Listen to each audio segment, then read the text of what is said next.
What's up, Starcraft fans? Last time we did the Haka with Creeper Hosts, Impalers, Primal Hosts, and Worms, and Glevig. This time we will do Zeratul. He has cannons and monoliths. My prestige will be Knowledge Seeker because it just increases my upgrades. And my combat units cost more, but I won't really make a lot of them. My masteries will be Zeratul attack speed because again, I won't be making a lot of units. I'll go with support, cooldown reduction, actually. Yeah, I think I'll go with artifact fragment spawn rate, so I can get more upgrades for my static defense. And I'll go with avatar cooldown, so I can demote those enemies and make them more susceptible to my cannons and monoliths. So map is once again Temple of the Past. We are on the Maguro map, so we can select the enemy composition to make it the same across everyone. Thank you to Endarth, Lucinus and Peterus, and Shadow Archon, who are supporting me in the Pulse Cannon tier. And thank you to all my supporters on Patreon. So let's do it. Game start. The assimilators build on their own, so I just let them do that. Workers, to begin with, not much will change, although you can see on the minimap, with Zeratul, you can kind of see more to the fog of war. You can actually see the terrain. Pre-revealed. Everything is, and there's no darkness for Zeratul by default. Everything is just fog of war or vision, which is of course there to help him look for the fragments. I go for a gateway first, so that I can kind of defend the first wave. The first wave is actually kind of tricky for Zeratul to hold, so I'm getting the gateway first, so I can get myself a couple cannons really fast. Beyond that, it's just the workers. So enemy once again will be Roach Zerg. They'll be ground based, and they'll be tanky, so I'll need a lot of damage and also tanks of my own. I will also get a bunch of those shield guards to keep my cannons alive. And once I get the Tesseract cannon projections, I'll just mainly use them to put the risk really behind the fighting. My cannons, or Zeratul's cannons, as you guys know, can't project their shields onto the field. When the shields get destroyed, the cannons will just stay back in the original spot where you built them. So you can just fight without risk if you're Zeratul. Opening, you can see I'm just rallying workers here to these rocks. And I have 17 workers on these minerals. That's a pretty good saturation. That'll get me extra minerals. Then these guys just taking out the rocks so I can start my nexus. Once the cybercore completes, I start 2 shield guards. That will help me delete these rocks quickly. There we go. Now 2 minutes 51 seconds into the game, that's when I send out this worker. I put out a gateway here, a gateway specifically so I can tank the oncoming enemy attack. And the plan is to cancel this gateway before it finishes so I can get a refund of my minerals. As you can see, I only have money. I can only afford 1 cannon right now. I'll be able to afford more later, but for now, the strategy is to keep this cannon alive until Zeratul comes out. You can see roaches just whacking these rocks. They will try to get to this temple, which has 3,000 health, as you can see in the top right corner. They will try to destroy that temple, and my objective is to prevent them from reaching the temple. So you can see roaches will start whacking this gateway, but I just canceled at the last second. It just slowed them down quite a bit, actually. So I used Zeratul to deal damage for now to these roaches, and once there's only one left, I just teleport to this spot and then look for the fragment. Of course, for the first fragment power, or for the first artifact power, I've chosen for the Tesseract Monolith because it's a static defense, so that will actually be what I want to build for this because it's a static defense test. Next, so I whacked. Another purpose of whacking the roaches with Zeratul is that once he attacks for the first time, the enemies will notice that I have cloaked units, and that will prompt them to send detection next time. So with the detection, they can see where Zeratul is, and Zeratul can tank even more, letting these cannons complete. You can see I'm just adding more and more cannons, delaying this attack wave as much as I physically can, helping my Shield guards generate more energy for healing. Get this cannon building. And just all around, just good because, yeah, it helps me get more income, more mining, more everything set up. I see a 5th cannon, 6th cannon now going up, and as this last cannon completes, that just added. I literally just bought enough time for a 4th cannon to complete, and these shield guards have several tons of energy to keep my Tesseract cannons alive, and that's pretty amazing. And that wave completely destroyed. Okay, now next fragment is around here. Around here-ish. There we go. Now, of course, for the second power, I will go with the Tesseract Matrix, so that I can project the cannons forward and make my fighting risk-free. But not now. I will not risk it yet, because there will be a Void Thrasher later on. I want my projections to be available by then. Okay, again, Zeratul just walking back and forth, trying to aggro these roaches so that the cannons will stay alive. And in a few seconds, I will have another charge of the Monolith. And that will be huge, because more Monoliths means more stunning power. And more stunning power means my cannons get more free shots. Essentially, they just are able to keep fighting for more without getting hit so much. You can see Zeratul once again dancing in front of the cannons, absorbing some of those shots and even dodging them. You saw that he's able to actually dodge those roach shots if you time it properly. Of course, it's no secret. The way I do this is I play on the slower speed so that I can actually micro this, because I'm not that good of a player. So I had to rely on... Ooh, is it damaging itself? Well, one can dream. But anyway, this thrasher goes down. I look for the 3rd fragment. That's actually around here, I think. Yeah, around here-ish. So just select that fragment. That is the 3rd fragment that will unlock the Avatar of Essence. It's a huge deal to unlock that. I will be able to demote big waves to make them less dangerous. And I'll use it specifically on hybrid waves, so not now. I project 4 cannons here,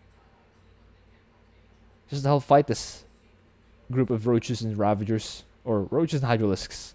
Once again, Zeratul dancing in front, letting my cannons just shoot for free as long as they can, maximize that 600 health of Zeratul, and once that wave completes, I do have another set of cannons going up here. I project a Monolith, so it can stay alive. I project another Monolith here, just to dance in front of those roaches. Cancel that other Monolith, because they've bought enough time. Once again, Zeratul just absorbing these hits for my cannons so that they get free shots off. And with that, they have made it. Next wave is the hybrid wave, so that is a dangerous one, which is why I use the demote guy, the demote dude over here. I actually attack the rocks there, and I cancel this to make way. I actually want the Avatar of Essence to reach all the way back here, so I can demote this wave as well. Once that wave has been deleted, I just run back here. Get ready to dance in front of these guys. Yeah, I had to use that attack. They were just gunning straight for the cannon, so they weren't getting lured. So the next one is, I think, back here. Alright. And I was able to demote some of them, but yeah, it could have been better. Next cannons will be on this side. We'll be in time for the next wave. You see, that's a big wave of guys. So I just summon all these guys here. These cannons. You can see the cannons come from these guys over here. You can see that they're inactive because they are projected all the way out here. This is their active version. This is where they can shoot. When a cannon projects itself, the cannon itself cannot shoot. Only upon canceling or destroying the projection can it shoot once more. And this is what I mean when I say that Zeratul doesn't really need to run back home. He just cancels his projections, and the cannons will be back home ready to fight once more. Next wave will be ready. coming from the southwest. And so all I have to do is get my shield guards in place over here to keep my dudes alive. Zeratul is just pacing back and forth, waiting for the next charge of artifact fragment. See Zeratul trying to get them to attack him, but they don't have the detection yet. Okay, now they're shooting at Zeratul. You can see Zeratul dodged that shot by blinking. Oh, that's over here. By blinking right as the waves shoot. You can see the avatar of Essence is ready. Demote those guys into queens so that they deal less damage. Another fragment secured. And another wave dealt with. You can see now preparing for the next wave. At 15 minutes, they will send transports to drop at the northeast corner. You see I have another 3 cannons here. And deleting this Thrasher so it doesn't become a thing. I have another charge of delete, or demote rather. Making these guys into queens. Making them easier to deal with. And the important thing is queens with no energy. If they had full energy, they'll be harder to deal with because they have transfuse. But without energy, they're really easy to fight. And just, yeah, finish them off. Now, I have more cannons going up here. You can see this Monoliths just shooting at these rocks for no reason. Well, no, it's not no reason. The reason is because they're accessible. And they're free shots. They're free kills, so why not? More cannons finishing. I sieged up a Watcher in this corner because I want vision of the Thrasher that will spawn here. I'm still waiting for the roadway to complete. Once the roadway completes, the vision range will extend all the way out here. You can see more drops going down, and they're only fighting shields. They're only fighting projections. Completely risk-free on Zeratul's part. Well, the only risk is that the cooldown won't be available. Blizzard actually nerfed this ability. It used to be a much shorter cooldown on the teleport, on the projection. They've since changed it to have a longer cooldown to make it more balanced. Say just teleport a bunch of guys here. Take out this hive. You can see I have another Watcher over here to get ready to teleport guys to the Thrasher. Just teleport guys there. I have 40 cannons, so I can kind of spare a few. Another Monolith going up. I shoot these guys.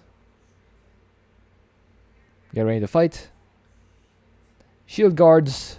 Just regenerating shields on my cannons. You can see Thrasher was going to shoot the Zeratul. But Zeratul's like, how about no? Oh, it's not. The rank is Void Monstrosity. Interesting. But anyway, at 18 minutes, there will be a dangerous wave, a hybrid wave that will come to me. So I'll have this Avatar of Essence ready to demote them.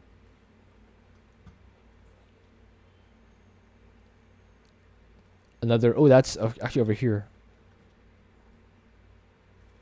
And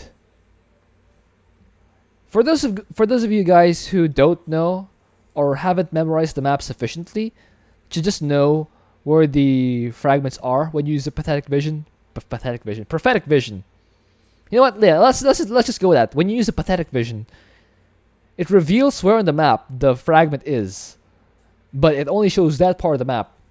If you don't know which part of the map it is, what you can do is select your control group of buildings, either Nexus or your production structures, and then just right-click all around the map. The rally points will will appear on the pathetic vision. And once you see the rally points appear in the pathetic vision, that will signal where you've clicked on the map the fragment is. So just make sure you find the rally spot. Make sure you find the rally spot on the map, and then just fly to it. Use use the Void Seeker to get to it. If you don't know, if you haven't memorized the map sufficiently to just tell where the fragments are. Again, these cannons, not even... Oh, that one took a big shot to the face. Took on 60 hull damage. Zeratul just... Yeah, it's time to right-click this. Ooh, it took another big hit. This one was getting dangerously close to getting sniped. Another fragment. We're up to 8 upgrades now. You can see that each fragment gives Zeratul an upgrade. So he's up to 8 fragments, which means plus 8 for his stuff. Uh-oh, this cannon is... Oh, it's actually getting sniped down.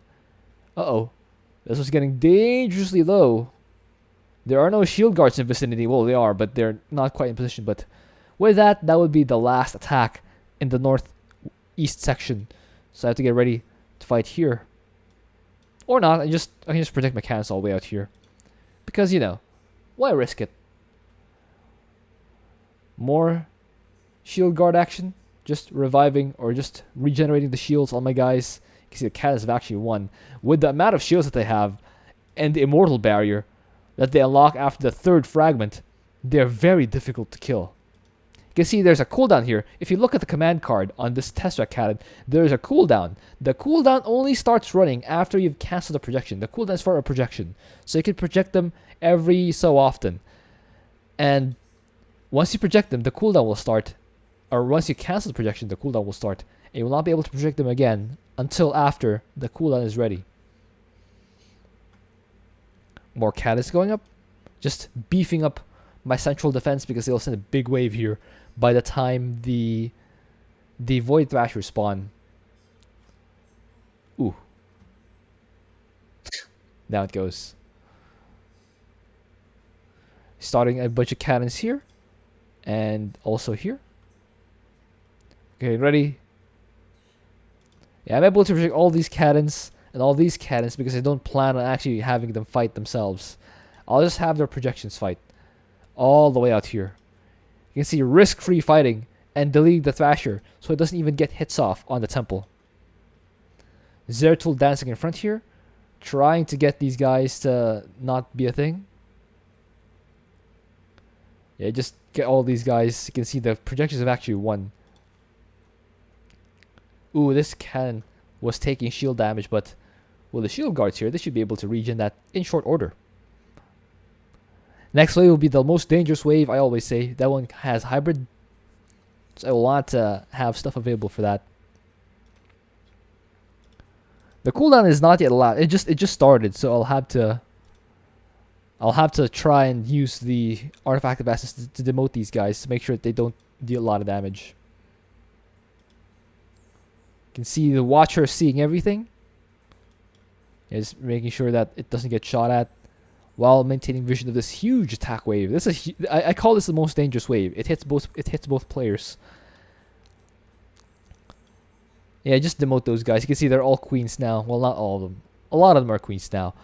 And that'll make it easy. Ooh. That'll make it easier for me to whack these guys. Oh.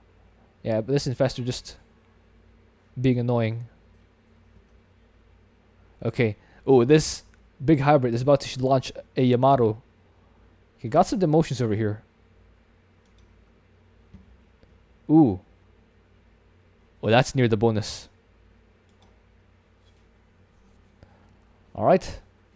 These guys are down. Ooh, this hybrid nearly got a shot off of the temple.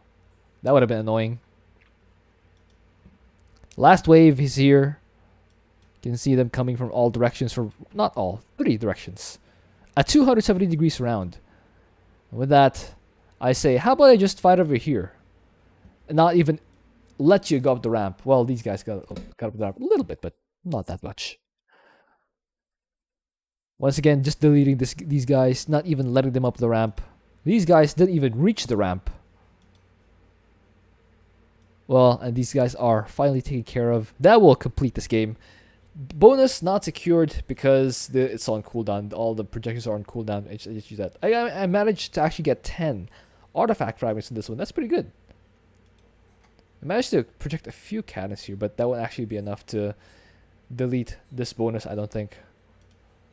Oh well, that's a bit unfortunate, but What can you do? This has been Zeratul static defense. Pretty good. It was tricky to make sure that I don't accidentally overproject my cannons. The risk is overprojection of the cannons, which will leave them on cooldown when I need them for the next fight. I had to project them a few at a time until I'm at a point where I have enough that it doesn't matter how many I try to project, because the space will limit how many I can't project. So you want to get to a critical mass of cannon. Let's say 30. 30 is a good number of cannons where we can just mass project them and not really worry about the cooldown. But anyway, score screen. So we have for damage 81.5% for the cannons and 13.7% for the monoliths. Zeratul, of course, does not count. That is 95.2%. That is actually the third highest. No, fourth highest among the stats. Stukov is 96. That's incredible. That's incredible for Stukov. That's why I chose to go for the first prestige for Stukov for mass tanks, because you can actually have the guys in the bunkers. If I went for the third prestige for Stukov, I wouldn't have had enough without using the spawn doodlings to hold off the first wave. I think I made the right choice for Stukov. For Karax again, well, all right. Here's a hint. If you guys have Patreon, check my Patreon page. I do have a Karax run uploaded there.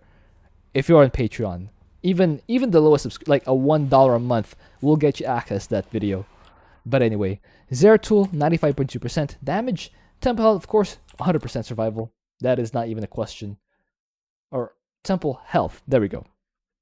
Now for survival, you can see I actually lost a cannon. Wow. I didn't actually remember that. All right. So that's 81. Add monolith 8. Wait, I lost one, so 80. 80 and 8. Divide that by, I made 81 and 8.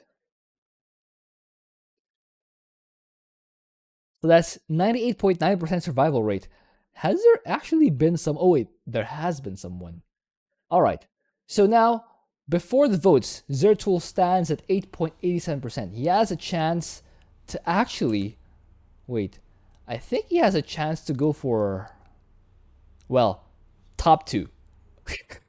Those guys on Patreon, they know whether he's top 1 or top 2, depending on whether he gets a lot of the vote or not a lot of the vote. You guys have to vote tomorrow. Tomorrow a poll will go up asking you guys whether you like Zeratul's static defense relative to other co-op commanders.